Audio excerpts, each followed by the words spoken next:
Notorious for nearly 2 centuries as the most debased and consistently miserable township in all of Australia, Cutter's Hill is a place with a rich and interesting past. With its unusually high rates of violent crimes, sexual abuse, and drug addiction, the modern-day Cutter's Hill is often regarded as something of an antipodean blight. However, very few of the indiscretions to have occurred in the town over the last few decades can compare to the cruelty that was enacted by the very founders of Cutter's Hill upon its settlement.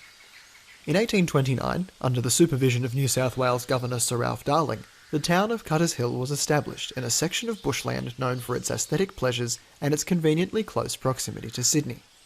20 men, all of them respected former soldiers, were selected to start this new settlement, led by Brigadier William J. Wilkins.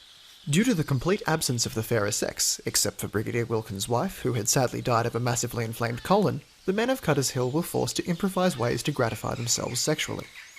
They knew they would suffer terrible punishment from the ultra-conservative Governor Darling if they engaged in acts of homosexuality.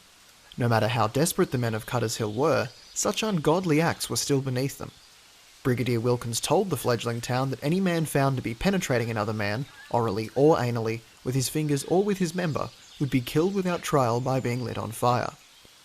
It was unanimously agreed on by all 20 men that bestiality was a far lesser evil, provided it was accompanied by an appropriate amount of prayer after the fact. Brigadier Wilkins decided that Prudence, his rapidly aging border collie, was to serve as an unwilling wench to satiate the men's building sexual appetites.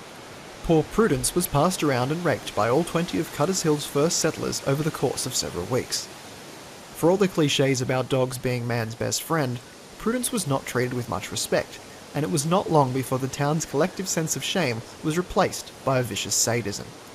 Deep in the untamed bushland and away from the prying eyes of a large city, they could violate an absolute taboo, and they received great libidinal pleasure from doing so.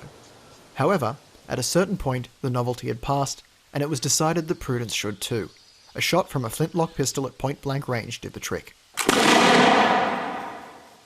The whole sickening affair was not buried and lost to history in the way one might expect, as at least some of the original founders believed their actions to be amusing enough to share with future generations. As such, the sordid history of Cutters Hill was never forgotten, and those of us with the benefit of hindsight can mark that incident as the beginning of the poor decorum that would come to define Cutters Hill for the next 200 years.